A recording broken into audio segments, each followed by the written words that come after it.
Hash ই পাঠশালায় তোমাদের সকলকে স্বাগত। আজকে আমরা পঞ্চম শ্রেণীর আমার গণিত বই থেকে আরেকটি নতুন বিষয় শিখব। কি সেই বিষয়?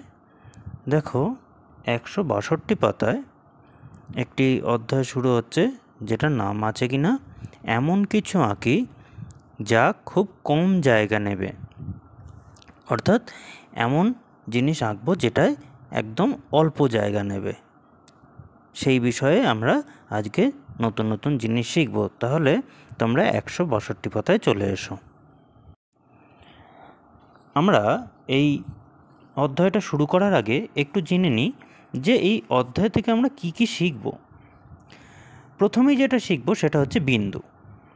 এরপর ধীরে ধীরে রেখা, রেখাংশ, রশ্মি, সরলরেখা, বক্ররেখা, সমরেখ বিন্দু, অসমরেখ বিন্দু, কৌণিক বিন্দু, ছেদ বিন্দু, প্রান্ত বিন্দু, সমান্তরাল সরলরেখা, পরস্পর ছেদি সরলরেখা, এইগুলো সম্বন্ধে আমরা শিখব এবং সেই নিয়ে বিভিন্ন আলোচনা আমরা কিন্তু করব। তো প্রথমেই তোমরা 162 পাতায় চলে এসো, সেখান থেকে আমরা শুরু করি। তো দেখো কি বলেছে, সাবির অনেকগুলি পেন্সিল কাটছে। এবার সাদা খাতার উপর পেন্সিল রেখে দেখছে কার মুখ কত সরু। সে দেখল পেন্সিলের মুখ যত সরু, খাতায় তত ছোট দাগ করা সম্ভব হচ্ছে। এই ছোট ছোট দাগের দৈর্ঘ্য, প্রস্থ, উচ্চতা এতটাই কম যে সাধারণভাবে মাপা যায় না। আমরাও ঠিক একইভাবে কিছু পেন্সিল নিয়ে দাগ দিয়েছি। দেখো, খাতার মধ্যে কিছু পেন্সিলের দাগ রয়েছে এবং পেন্সিলগুলো রাখা আছে, বিভিন্ন রঙের পেন্সিল। তো এই যে বিন্দুগুলো, মানে এই যে দাগগুলো, তাদের কোনো দৈর্ঘ্য, প্রস্থ, উচ্চতা মাপা যাচ্ছে না। এমনি স্কেল দিয়ে আমরা কিন্তু সেটা মাপতে পারছি না। এইগুলোকেই বলছে বিন্দু। তাহলে বিন্দুটা কি? বিন্দু হচ্ছে যার, মানে যে দাগটার দৈর্ঘ্য, প্রস্থ, উচ্চতা আমরা সাধারণভাবে মাপতে পারি না, সেটাই হচ্ছে বিন্দু। এবার কি বলছে, পেন্সিল দিয়ে 4টি বিন্দু আঁকলাম, যাদের নাম দিলাম এ, বি, সি, ডি। এ বিন্দু, বি বিন্দু, সি বিন্দু আর ডি বিন্দু। এবার এগুলো তো আমরা খাতায় আঁকলাম, কিন্তু এই বিন্দু আর আমরা কোথায় পাই, কোথায় সাধারণত দেখতে পাই? ধরো একটা খাতার পাতা বা একটা ড্রয়িং শিট বা একটা বইয়ের পাতা, তার চারধারে 4টে বিন্দু থাকে। দেখো, পাশে ছবিটা দেওয়া রয়েছে এ, বি, সি, ডি, মানে এটা হচ্ছে একটা খাতার পাতার ছবি, যেখানে চারদিকে 4টে বিন্দু কিন্তু রয়েছে, 4টে কোণা, সেগুলো হচ্ছে 4টে বিন্দু। বোঝা গেল? এগুলো হচ্ছে এক একটা বিন্দু। এবার তোমরা দেখে নাও যে আমরা খাতায় যে ছবিটা দিয়েছি, মানে আমরা নিজেদের খাতায় যদি পেন্সিল দিয়ে, রঙিন পেন্সিল দিয়ে দাগ দিই, তাহলে কীরকমভাবে বিন্দুগুলো আমরা পাবো সেটা তোমরা একটু দেখে নাও এবার। ঠিক একইভাবে দেখো, একটা পোস্ট কার্ড, মানে যেগুলো চিঠি লেখা হয়, এই পোস্ট কার্ডের 4টে কোণা আছে। এই 4টি কোণায় 4টি বিন্দু রয়েছে। ঠিক একইভাবে আবার 4টি ধারও রয়েছে। 4টি ধার রয়েছে একটা পোস্ট কার্ড বা একটা খাতার, সবগুলোরই 4টি ধার থাকে। এবার ধরো একটা সাদা কাগজ, সেটাকে ভাঁজ করলে কি পেলে? দেখবে একটা রেখা কিন্তু ওই ভাঁজ বরাবর তৈরি হয়ে যাবে। এটাকে রেখা বলবো নাকি রেখাংশ বলবো, কি করে জানা যাবে? তো এই যে এই ভাঁজ বরাবর যেটা তৈরি হলো, সেটাকে আমরা রেখাংশ বলবো। কেন না, রেখাংশ হলো রেখার একটা অংশ।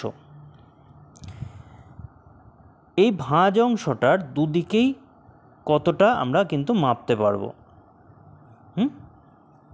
এটা হচ্ছে রেখাংশ।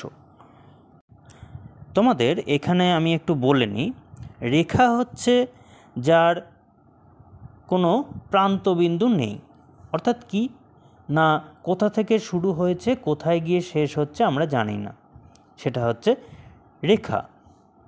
সেই রেখার মধ্যে যদি আমরা একটা টুকরো কেটে নিই, যার প্রান্তবিন্দু আছে, দুটো প্রান্তবিন্দু থাকবে, একটা শুরু আর একটা শেষ, দুটো প্রান্তবিন্দু থাকবে, সেটা হচ্ছে রেখাংশ। তাহলে রেখার অংশ হচ্ছে রেখাংশ। রেখার কিন্তু কোনো দৈর্ঘ্য আমরা মাপতে পারি না যে কতটা লম্বা, কারণ এর কোথায় শুরু কোথায় শেষ আমরা জানি না। আর রেখাংশর দৈর্ঘ্য মাপতে পারি, কারণ এর দুটো প্রান্তবিন্দু রয়েছে, সেটা যত বড়ই হোক। তাহলে রেখা আর রেখাংশর মধ্যে পার্থক্যটা বোঝা গেল, যে রেখা হচ্ছে যার দৈর্ঘ্য আমরা মাপতে পারি না, আর রেখাংশ হচ্ছে তারই অংশ যার দৈর্ঘ্য আমরা কিন্তু মাপতে পারি। ঠিক আছে, এরপর দেখো 163 পাতায় বলছে কি, দুটি বিন্দু পি বিন্দু এবং কিউ বিন্দু নিলাম, দুদিকে দুটো পি আর কিউ বিন্দু নেওয়া হয়েছে। এবার পি থেকে কিউতে যাওয়ার জন্য যতগুলো সম্ভব পথ আঁকলাম।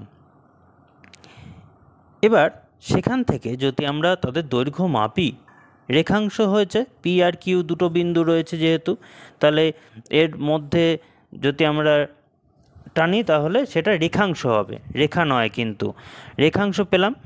এই রেখাংশগুলোর মধ্যে সবথেকে ছোট যেটা, অর্থাৎ পি থেকে কিউ এর জন্য সবথেকে শর্ট রাস্তা, ছোট রাস্তা যেটা, সেটা হচ্ছে সরল রেখাংশ। যে সবথেকে ছোট রাস্তা সেটা হচ্ছে সরল রেখাংশ। আর বাকিগুলো তাহলে কি, বক্র রেখাংশ, বক্ররেখার অংশ, তাই বক্র রেখাংশ।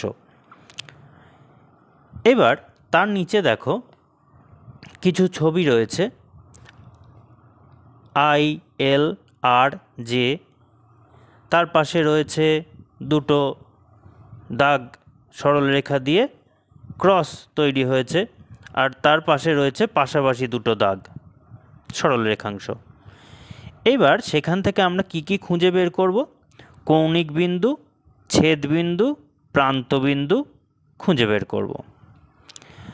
দেখো ছবিতে প্রান্তবিন্দু বা কৌণিক বিন্দু, প্রান্তবিন্দু মানে কি একদম শেষের বিন্দু, বা কৌণিক বিন্দু কি না, কৌণিক বিন্দু হচ্ছে যেখানে একটা দুটো সরল রেখা গিয়ে মিশেছে, সেখানে কোণ তৈরি হয়েছে, যেটাকে বলছে কৌণিক বিন্দু। তাহলে প্রথম ছবিটায় দেখো আই একটা বলা আছে, তাছাড়া আর কি কি রয়েছে, এল, আর, জে। এর পরের ছবিতে যদি আমরা চলে আসি, সেখানে দেখো প্রান্তবিন্দু মানে শেষের বিন্দুগুলো কি কি, এইচ, এফ, জি, ই, এগুলো হলো শেষের বিন্দু বা প্রান্তবিন্দু। ঠিক তার পাশের ছবিটায় দেখো এ, বি দুটো প্রান্তবিন্দু, সি, ডি দুটো প্রান্তবিন্দু। তো তার নিচে রয়েছে সরল রেখাংশ কি কি পেয়েছি, দেখো একটা দেয়া আছে আই, এল, আর একটা পাবো এল, আর। ঠিক একইভাবে বাকি বিভিন্ন রেখাংশগুলো কিন্তু আমরা পাবো। যখন রেখাংশ লিখব তখন কিন্তু দুটো প্রান্তবিন্দুরকেই আমাদের লিখতে হবে। যেমন আই এল এর মধ্যে যে সরল রেখাংশটা রয়েছে তার নাম হচ্ছে আই বিন্দু, আর এল বিন্দুর মধ্যে যে সরল রেখাংশটা রয়েছে তার নাম হলো আই এল সরল রেখাংশ। এইভাবে আমরা বিভিন্ন রেখাংশ, এ বি সি ডি রেখাংশ রয়েছে, তারপরে ধরো ই এফ জি এইচ এরকম রেখাংশগুলো রয়েছে। এরপর দেখো তোমাদের কি বলেছে, পেন্সিল দিয়ে 4টি বিন্দু আঁকি, 4টে বিন্দু আঁকতে বলেছে। ওই 4টি বিন্দু দিয়ে কতগুলি রেখাংশ পাই, মানে 4টে আমরা বিন্দু দেব যেখানে যেখানে ইচ্ছা, তারপরে সেগুলোকে যোগ করে আমরা কতগুলো রেখাংশ পাবো সেটা আমাদের বের করতে বলা হয়েছে। তাহলে তোমরা এটা খাতায় নিজেরা চেষ্টা করবে। এরপর দেখো বলছে কি, এবার বিভিন্ন সরল রেখাংশ আঁকি। প্রথমে দুটো বিন্দু নেওয়া হয়েছে, এ বিন্দু আর বি বিন্দু। সেই এ বিন্দু আর বি বিন্দুকে যোগ করলাম, যোগ করলে কি পাবো না এ বি, বা উল্টো দিক থেকে বলতে পারি বি এ সরলরেখাংশ। এ বি সরলরেখাংশ বলা যায়, আবার বি এ সরলরেখাংশ আমরা বলতে পারি। এখন ওই দুটো প্রান্তবিন্দু অর্থাৎ এ বিন্দু আর বি বিন্দু, তারপরেও যদি আমরা সরল রেখাংশটাকে বাড়িয়ে দিই তাহলে কি পাবো?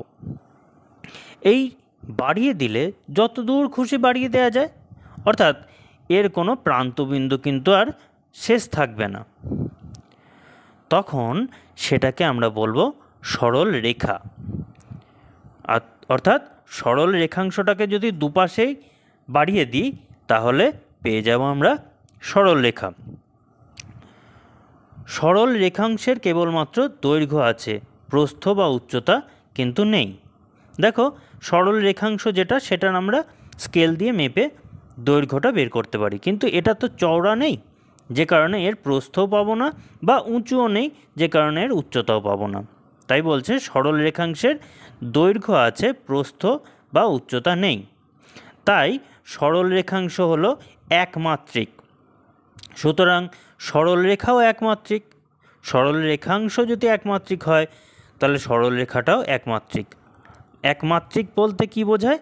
একমাত্রিক মানে হচ্ছে যার একটাই মাত্রা রয়েছে। কি মাত্রা? না তার হচ্ছে দৈর্ঘ্য রয়েছে। আর ধরো এর আগে তোমরা বর্গক্ষেত্র, আয়তক্ষেত্র, ত্রিভুজ এগুলো পেয়েছো, যাদের দৈর্ঘ্য প্রস্থ দুটোই কিন্তু ছিল। খালি দৈর্ঘ্য নয়, দৈর্ঘ্য ছাড়া প্রস্থ বা উচ্চতাও কিন্তু পেয়েছিলাম। সেটা হচ্ছে দ্বিমাত্রিক। তাহলে সরল রেখার কিন্তু একটাই মাত্রা, সেটা হচ্ছে দৈর্ঘ্য, প্রস্থ বা উচ্চতা নেই। তাহলে সরল রেখাংশও একমাত্রিক, সরল রেখাও একমাত্রিক। এইটুকু বোঝা গেছে? এবার তোমরা 164 পাতায় চলে এসো। এখানে দেখো বলছে এবার দেখি একটি বিন্দু দিয়ে কতগুলো সরলরেখা আঁকতে পারি। মানে একটা বিন্দু দিয়ে কতগুলো সরলরেখা আঁকতে পারি বলতে কি, সেই বিন্দু থেকে যেদিকে খুশি আমরা সরলরেখা টানতে পারি। মানে সরলরেখাটা যেন ওই বিন্দু হয়ে যায়, এরকমভাবে আমাদের আঁকতে হবে। সেই বিন্দুটার নাম দিয়েছে ও। এখন যেদিকে ইচ্ছা সরলরেখা টানা শুরু হয়েছে, এখানে যতগুলো আছে তারও বেশি আমরা টানতে পারি চাইলেই। তাহলে আমরা বলতে পারি যে একটি বিন্দু দিয়ে অসংখ্য সরলরেখা আঁকা যায়। ধরো এখানে এ বি একটা সরলরেখা আছে, সিডি একটা আছে, ইএফ আছে, জিএইচ আছে, আইজে আছে, এরকমভাবে অসংখ্য কিন্তু আমরা সরলরেখা আঁকতে পারি। তাই একটি বিন্দু দিয়ে অসংখ্য সরলরেখা আঁকা যায়। এবং যেহেতু এই সরলরেখাগুলি একটা নির্দিষ্ট বিন্দু হয়ে যাচ্ছে, তাই এই সরলরেখাগুলোকে বলবো আমরা কি? সমবিন্দু সরলরেখা। সমবিন্দু সরলরেখা। কারণ কি? এই সরলরেখাগুলোর একটা নির্দিষ্ট বিন্দু রয়েছে। একটি নির্দিষ্ট বিন্দু দিয়ে যে সমস্ত সরলরেখা আঁকা হয় তাদের বলি সমবিন্দু সরলরেখা। এটা তো দেখলাম যে একটা বিন্দু দিয়ে কটা সরলরেখা আঁকা যায়। এরপরে দেখছি বলছে দুটি বিন্দু দিয়ে কটা সরলরেখা আঁকা যায়। তাহলে দেখি একটা দিয়ে তো অসংখ্য যায়, তাহলে দুটো দিয়েও অসংখ্য যাওয়ার কথা তা নয়। ব্যাপারটা হচ্ছে দুটো দিয়ে কটা সরলরেখা আঁকা যায় মানে ওই দুটো বিন্দুর মধ্যে কতগুলো সরলরেখা আঁকা যায়, এমন সরলরেখা আঁকতে হবে যাতে ওই দুটো বিন্দুই টাচ করে। তো সেটা করতে গিয়ে দেখা যাবে একটা মাত্র সরলরেখায় আমরা তৈরি করতে পারবো। একটা মাত্র সরলরেখায় আঁকা যাবে দুটো বিন্দু দিয়ে। এবার তিনটে বিন্দু দিয়ে কতগুলো সরলরেখা আঁকা যায়? তিনটে বিন্দু যদি একদম একই লাইনে দেওয়া হয় তাহলে একটাই আঁকা যাবে। কিন্তু তিনটে বিন্দু যদি একই লাইনে না থাকে তখন দেখবে তোমরা তিনটি সরলরেখা কিন্তু আঁকতে পারছো। দেখো প্রথম ছবিটায় এ বি সি তিনটে বিন্দুই একই সরলরেখার ওপর আছে। এরকম তিনটে কেন, অসংখ্য বিন্দু আছে, এ বি সি ডি করে অসংখ্য আমরা বিন্দু কল্পনা করে নিতে পারি। এই একই সরলরেখার ওপর যে বিন্দুগুলো থাকে তাদের বলা হয় সমরেখ বিন্দু। একই রেখার ওপর যে বিন্দুগুলো সেগুলোকে বলে সমরেখ বিন্দু। কিন্তু তার পাশের ছবিটায় দেখো এ বি সি যে তিনটে বিন্দু তারা কিন্তু আলাদা আলাদা জায়গায় রয়েছে, একই সরলরেখার ওপর কিন্তু নেই।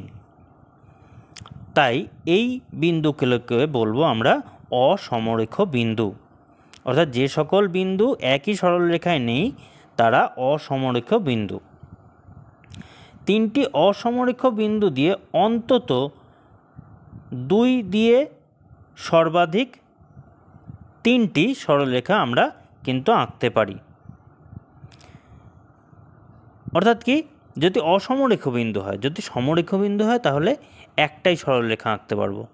যদি অসমরেখ বিন্দু হয় সেক্ষেত্রে আমরা অন্তত পক্ষে কেন, তো আমরা 3টে সরলরেখাই আঁকতে পারবো, এর বেশি আঁকতে পারবো না। 3টি অসমরেখ বিন্দু দিয়ে 3টি সরলরেখা আঁকা যাবে, কিন্তু 3টি সমরেখ বিন্দু দিয়ে একটি মাত্র সরলরেখা আঁকা যাবে। কারণ সমরেখ বিন্দু মানেই তো হচ্ছে একটা সরলরেখার ওপর যে বিন্দুগুলো থাকতে হবে। ঠিক আছে, এরপর তোমরা দেখো 165 পাতায় কি বলছে। এবার 4টি সমরেখ ও অসমরেখ বিন্দু দিয়ে কটা সরলরেখা আঁকতে পারি দেখি। প্রথমেই সমরেখ বিন্দু। সমরেখ বিন্দু মানে সেখান দিয়ে একটা মাত্রই সরলরেখা হবে, সে 4টে হোক, 5টা হোক, 6টা হোক, যতগুলো সমরেখ বিন্দুই হোক না কেন সেটা দিয়ে একটা মাত্রই সরলরেখা আঁকা যাবে। এবার অসমরেখ বিন্দু যদি হয় সেক্ষেত্রে 4টে হলে কটা আঁকা যাবে তোমরা নিজেরা চেষ্টা করবে, সেখানে দেখবে 6টা আঁকা যাচ্ছে। 4টাকে যোগ করলে 4টে হবে, মানে এ বি যোগ করলে একটা, বি সি যোগ করলে একটা, সি ডি যোগ করলে একটা, ডি এ যোগ করলে একটা। এরপর এ সি যোগ করবে সেটা একটা বেরোবে, বি ডি যোগ করবে সেটা একটা বেরোবে। এইভাবে তোমরা 6টা সরলরেখা পেয়ে যাবে। এবার দেখি 1 নাম্বার, 5টি সমরেখ ও অসমরেখ বিন্দু দিয়ে কতগুলো পাবো নিজেরা চেষ্টা করবে। প্রথমেই বলি যে সমরেখ বিন্দু হলে তোমরা জানো যে সমরেখ মানে একই রেখার ওপর, তার মানে একটাই হবে। এরপর 5টি যদি অসমরেখ বিন্দু হয় সেখান থেকে কটা পাবো, সেখান থেকে তোমরা নিজেরা চেষ্টা করবে। অবশ্যই কিভাবে আঁকবে সেটা তোমাদের নিজেদের ব্যাপার, তোমরা কিন্তু দেখাবে সেটা। আমি বলে দিই, এখান থেকে তোমরা 10টা সরলরেখা পাবে। এইভাবে তোমরা নিজেরা 2, 3, 4 এগুলো চেষ্টা করবে। এরপর বলছে বিভিন্ন রকম রেখা দেখি। কীরকম, একটা টুলের ছবি আছে দেখো, সেখানে যে কোণাগুলো সেগুলো হলো কৌণিক বিন্দু, আর দুটো কৌণিক বিন্দুর মাঝের অংশটা হচ্ছে ধার। ঠিক আছে, তাহলে এইভাবে আমরা একটা টুলের কতগুলো, একটা টুল হতে পারে, একটা বক্স হতে পারে, একটা তোমার ইট হতে পারে, তার কতগুলো ধার কতগুলো কৌণিক বিন্দু আছে নিজেরা কিন্তু বের করে ফেলতে পারবে সেখান থেকে। বেশ মজার বিষয় এগুলো, নিজেরা কত একটা এই যে এই টুল, তারপর তোমার ইট, একটা বই, একটা খাতা, এগুলো সবগুলোরই দৈর্ঘ্য, প্রস্থ এবং উচ্চতা আছে। এইগুলো হচ্ছে যে জিনিসটা, যে বস্তুর দৈর্ঘ্য, প্রস্থ, উচ্চতা 3টেই আছে তাদের কিন্তু আমরা ত্রিমাত্রিক বস্তু বলছি। অর্থাৎ 3টেই মাত্রা রয়েছে, দৈর্ঘ্য, প্রস্থ, উচ্চতা, তাই ত্রিমাত্রিক বস্তু বলবো। আর এদেরকে আমরা বলি ঘনবস্তু। অর্থাৎ এরা একটা জায়গা নিয়ে থাকে, তো উচ্চতা আছে মানে একটা জায়গা ধরে আছে। ইট যেখানে রাখছি সেখানে একটা জায়গা নিয়ে আছে, একটা বক্স যেখানে রাখছি সেটা একটা জায়গা নিয়ে আছে, বা একটা বই যেখানে রাখছি সেটা একটা জায়গা নিয়ে আছে। সেইগুলোকে বলছি আমরা ঘনবস্তু, যার দৈর্ঘ্য, প্রস্থ, উচ্চতা আছে এবং একটি নির্দিষ্ট জায়গা দখল করে থাকে, তাকে বলি ঘনবস্তু। এবার তারপরে বলছে যে ওই যে টুলটার বা টেবিলটার ছবি দেখলাম, সেইগুলোর টেবিলটার ওপরের যে পাশাপাশি দুটো ধার সেগুলো কোথায় গিয়ে মিশেছে, একটা বিন্দুতে বা একটা কৌণিক বিন্দুতে। দুটো পাশাপাশি ধার গিয়ে একটা কৌণিক বিন্দুতে মিশেছে। টেবিলের উপরিতলের কটা ধার? উপরিতলের 4টি ধার, 4টি ধার এবং 4টি কৌণিক বিন্দু সেখান থেকে আমরা পাচ্ছি। এই ধারগুলোর কেবলমাত্র দৈর্ঘ্যই রয়েছে, সাধারণভাবে প্রস্থ বা চওড়া মাপা যায় না। তাই এই ধারগুলোকে আমরা কি বলবো? সরল রেখাংশ। কারণ সরল রেখাংশের আমরা জানি যে দৈর্ঘ্য রয়েছে, খালি প্রস্থ বা উচ্চতা নেই, তাহলে এগুলোকে বলবো সরল রেখাংশ। কিন্তু পাশে দেখো একটা পাথর মতো দেওয়া রয়েছে, যার ধারগুলো কিন্তু ঠিক টেবিলের ধারের মতো নয়। এই রেখাটা হচ্ছে বক্ররেখা। টেবিলের ধার বা বইয়ের ধার হচ্ছে সরল রেখা। তাহলে আমরা দেখলাম কি, রেখাংশের কেবলমাত্র দৈর্ঘ্য আছে কিন্তু প্রস্থ বা উচ্চতা নেই। রেখা কত রকমের? রেখা 2 রকমের, একটা হচ্ছে সরল রেখা আর বক্ররেখা। সরল রেখা কোনগুলো? যেগুলো সোজা বেরিয়ে যায়, আর বক্ররেখা কিন্তু সোজা না গিয়ে বিভিন্ন দিকে পরিবর্তন হয়। 166 পাতায় তোমরা দেখো, বলছে সরল রেখা একটি বিন্দু থেকে অপর বিন্দু যেতে কোনো দিক পরিবর্তন করতে হয় না। যেমন ছবিটায় রয়েছে AB একটি সরল রেখা। দেখো কোনো দিক পরিবর্তন হয়নি, মানে ওপরেও যায়নি নিচেও যায়নি, একদম সোজা A থেকে B পর্যন্ত চলে গেছে। কিন্তু বক্ররেখার উপর একটি বিন্দু থেকে ওই বিন্দু কি বলছে? বক্ররেখার উপর একটি বিন্দু থেকে ওই রেখার বারবার অপর বিন্দু যেতে ক্রমাগত দিক পরিবর্তন করেছে। মানে কি, দেখো C থেকে D একটা বক্ররেখা, মানে বেঁকা রেখা গিয়েছে, যেটা C থেকে শুরু হয়েছে, সেখান থেকে একবার ওপরে গিয়েছে, আবার নিচে গিয়েছে, আবার ওপরে গিয়েছে, আবার নিচে গিয়েছে, এইভাবে বারবার, মানে এক বিন্দু থেকে আর এক বিন্দুতে যাওয়ার সময় বারবার দিক পরিবর্তন করতে করতে গিয়েছে। তাহলে সরল রেখা এক বিন্দু থেকে আর এক বিন্দুতে যাওয়ার সময় কোনো দিক পরিবর্তন করে না, আর বক্ররেখা এক বিন্দু থেকে আর এক বিন্দুতে যাওয়ার সময় বারবার দিক পরিবর্তন করে। এবার দেখি দুটো বিন্দু তাদের মধ্যে কতগুলো বক্ররেখা আঁকা যায়।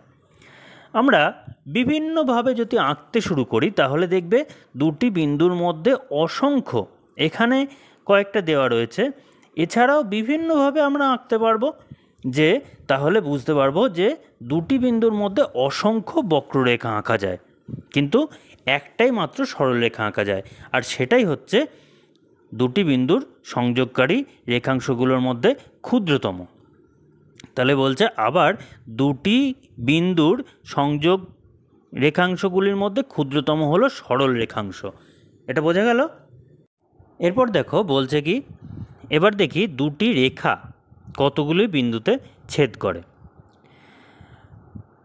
যদি দুটো সরলরেখা পরস্পরকে ছেদ করে তাহলে দেখবে একটাই বিন্দু পাচ্ছ। যদি দুটো সরলরেখা, মানে সোজা দুটো রেখাকে যদি আমরা আঁকি, একটা আর একটাকে যদি ছেদ করে, সেক্ষেত্রে একটা বিন্দুতেই কেবলমাত্র ছেদ করবে। কিন্তু সেটা যদি দুটো বক্ররেখা হয় তাহলে কটা বিন্দুতে ছেদ করবে? আমরা যতগুলো বিন্দুতে ছেদ করাবো ততগুলো বিন্দুতে ছেদ করবে। এখানে একটা ছবি দেওয়া রয়েছে, যেখানে তোমরা গুণে দেখতে পারবে, প্রত্যেকটা ছেদ বিন্দুকে যদি গুণো তাহলে পেয়ে যাবে এখানে 6টা মনে হয় রয়েছে, 6টা 1 2 3 4 5 6টা বিন্দুতে তোমরা দেখবে ছেদ করেছে। কিন্তু এটাকে অন্যভাবে আমরা আঁকতে পারি দুটো বক্ররেখা, তাহলে সেখান থেকে দেখবে অসংখ্য, অর্থাৎ যতগুলো খুশি বিন্দুতে কিন্তু দুটো বক্ররেখা পরস্পরকে ছেদ করতে পারে। অর্থাৎ এখানে যদিও বা 6টা বিন্দুতে ছেদ করছে, কিন্তু দুটি বক্ররেখা পরস্পরকে সর্বাধিক বলা হয় তাহলে সর্বাধিক অসংখ্য বিন্দুতে ছেদ করতে পারবে। কিন্তু যদি সরলরেখা দুটো সরলরেখা যদি পরস্পরকে ছেদ করে তখন মাত্র একটা বিন্দুতেই ছেদ করবে। এরপর কি বলছে দেখো, সরলরেখা ও ছেদ বিন্দু দিয়ে বিভিন্ন খেলা খেলি। বলছে আফতাব ও ফারিদা ঠিক করলো যে তারা বিভিন্ন সরলরেখা আঁকবে। আফতাব একটি উঁচু টেবিলে আর ফারিদা একটি নিচু টেবিলে আঁকতে বসলো। দিয়ে দেখো একটা ছবি এঁকেছে, দুটো ছবি এঁকেছে আফতাব, যেখানে রয়েছে প্রথম ছবিটায় রয়েছে চারটি সরলরেখা যারা পরস্পরকে ছেদ করেছে। কিন্তু 2 নম্বর ছবিতে দুটো সরলরেখা এঁকেছে যারা কিন্তু একটা আরেকটাকে ছেদ করেনি। ঠিক একইভাবে যদি ফারিদার ছবি দেখি, সেও দুটো ছবি এঁকেছে। প্রথম ছবিটায় রয়েছে 3টি সরলরেখা, আর যেখানে সরলরেখাগুলো একটা আরেকটাকে ছেদ করেছে। আর 2 নম্বর ছবিতে সেও এমনভাবেই 3টি সরলরেখা এঁকেছে যেখানে কিন্তু সরলরেখাগুলো একটা আরেকটাকে ছেদ করছে না। আফতাবের ছবিতে যেটা 4টে সরলরেখা ছিল, সেখানে আমরা গুণে যদি দেখি যে কটা ছেদবিন্দু রয়েছে প্রথম ছবিটায়, সেখানে দেখব 5টা ছেদবিন্দু রয়েছে। ঠিক একইভাবে যদি ফারিদার ছবিতে দেখি প্রথম ছবিটায়, সেখানে দেখো 3টি সরলরেখা রয়েছে যাদের মধ্যে ছেদবিন্দু রয়েছে 3টি সরলরেখা পরস্পর একটা আরেকটাকে ছেদ করে গিয়েছে, দেখা যাচ্ছে সেখানে 3টি ছেদবিন্দু রয়েছে। কিন্তু উভয়ের ক্ষেত্রেই দেখো 2 নম্বর ছবি দুজনারই একটা সরলরেখা আর একটা সরলরেখাকে কিন্তু ছেদ করেনি। এখন এই যে ছেদ করছে না, এই সরলরেখাগুলোকে বলি আমরা সমান্তরাল সরলরেখা। তাই আমরা বলতে পারি একই সমতলে অবস্থিত 2 বা তার বেশি সরলরেখা যদি পরস্পর মিলিত না হয়, অর্থাৎ যেটুকু ছবি আঁকলাম সেইটুকুতেই নয়, সরলরেখা বলেছে তার মানে ওপরে নিচে বিস্তৃত রয়েছে, কখনোই যখন মিলিত হবে না, 2 বা তার বেশি সরলরেখা যখন কখনোই মিলিত হবে না পরস্পরের সঙ্গে, তখন সেই সরলরেখাগুলিকে বলবো সমান্তরাল সরলরেখা। না হলে অসমান্তরাল বা পরস্পরছেদী সরলরেখা। অর্থাৎ যদি সমান্তরাল না হয়, অর্থাৎ একটা আরেকটার সঙ্গে যদি মিশে যায় বা একটা আরেকটাকে যদি ছেদ করে, তখন তাদের বলবো পরস্পরছেদী সরলরেখা। তাহলে বোঝা গেল যে সমান্তরাল সরলরেখা হচ্ছে 2 বা তার বেশি সরলরেখা হতে হবে যেখানে একটা আরেকটা সরলরেখাকে কখনোই স্পর্শ করবে না বা মিলিত হবে না, তাহলে সেটাকে তাদের বলবো সমান্তরাল সরলরেখা। আর যদি একটা আরেকটার সঙ্গে মিলিত হয়ে যায় বা পরস্পরকে ছেদ করে, তখন তাদের বলবো পরস্পরছেদী সরলরেখা। যেমন তোমরা সমান্তরাল সরলরেখার একটা উদাহরণ পাবে, সেটা হচ্ছে রেল লাইনের দুটো সাইড কখনোই কিন্তু একটা আরেকটার সঙ্গে মিশে যায় না। ঠিক একইভাবে একটা স্কেল, তার দুটো পাশ কখনোই কিন্তু একটা আরেকটার সঙ্গে মিশবে না। যদি একটা স্কেল পেতে দুপাশ দিয়ে দুটো দাগ দিয়ে দিই, তাহলেই কিন্তু আমরা সমান্তরাল সরলরেখা পেয়ে যাব। এরপর দেখো 168 পাতায় কতগুলো ঘনবস্তু। আমরা এর আগে জানলাম যে ঘনবস্তু কাকে বলে, যে যার দৈর্ঘ্য প্রস্থ উচ্চতা 3টেই রয়েছে এবং কিছুটা জায়গা দখল করে থাকে, সে হচ্ছে ঘনবস্তু। দেখো এখানে একটা মগের ছবি আছে, একটা পেন্সিল, একটা চেয়ার, একটা ইট, একটা বই, একটা পাথর, একটা বক্ররেখা আর একটা আইসক্রিম, তাদের ছবি দেওয়া রয়েছে। এখন কি বলছে, নিচের ঘনবস্তুর মধ্যে সরলরেখাংশ ও বক্ররেখাংশ খুঁজে বার করি।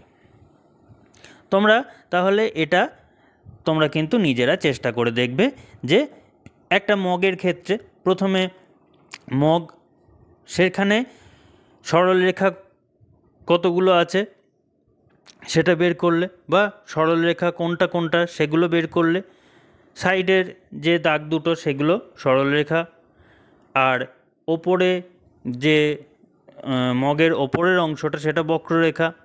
ঠিক একইভাবে পেন্সিলের ক্ষেত্রে পেন্সিলের গা বরাবর দেখবে সোজা ওগুলো, তাহলে ওগুলো হচ্ছে সরলরেখা। আর যখন পেন্সিলের পেছন দিকটা, সেই জায়গাটা কিন্তু একটু গোল মতো থাকে, সেই জায়গাটা হচ্ছে বক্ররেখা। এইভাবে তোমরা কোনটা সরলরেখা, কোন জায়গাটা বক্ররেখা, সেগুলো কিন্তু খুঁজে পাবে। এবার তোমরা দেখো কয়েকটা ফাঁকা ঘর রেখা আঁকা রয়েছে, যেখানে বলেছে কি সরলরেখা আঁকি, নিজেদের ইচ্ছা মতো সরলরেখা তোমরা এখানে আঁকবে। তারপরে কি বলেছে বক্ররেখা আঁকি, এখানে তোমাদের ইচ্ছা মতো বক্ররেখা তোমরা আঁকবে। তারপরে বলেছে সমবিন্দু 4টি সরলরেখা আঁকি। সমবিন্দু সরলরেখা কাকে বলে মনে আছে? সমবিন্দু সরলরেখা হচ্ছে এমন সরলরেখা, 2 বা তার বেশি সরলরেখা হতে হবে যেখানে কিনা প্রত্যেকটা সরলরেখা একটা নির্দিষ্ট বিন্দুকে কেন্দ্র করে রয়েছে। প্রত্যেকটা সরলরেখার একটা কমন বিন্দু থাকবে, সেই বিন্দুটা সেই সরলরেখাগুলো হচ্ছে সমবিন্দু সরলরেখা। এরকম আমাদের 4টি সরলরেখা আঁকতে বলেছে। তারপরে কি বলেছে সমবিন্দু সমরেখ 3টি বিন্দু আঁকি। অর্থাৎ সমরেখ বিন্দু মানে হচ্ছে এমন বিন্দু যেগুলো একই সরলরেখার উপর রয়েছে, সেগুলো হচ্ছে সমরেখ বিন্দু। এরকম তাহলে একটা সরলরেখা আঁকবো যার মধ্যে 3টি বিন্দু রয়েছে। 2টি সমান্তরাল সরলরেখা আঁকি। সমান্তরাল সরলরেখা দুটো আঁকবো, দুটো সরলরেখা আঁকবো যারা সমান্তরাল, অর্থাৎ একটা আরেকটাকে কখনোই ছেদ করবে না, সেরকম সরলরেখা আঁকবো। সকলে সুস্থ থেকো, সাবধানে থেকো, ভালো থেকো।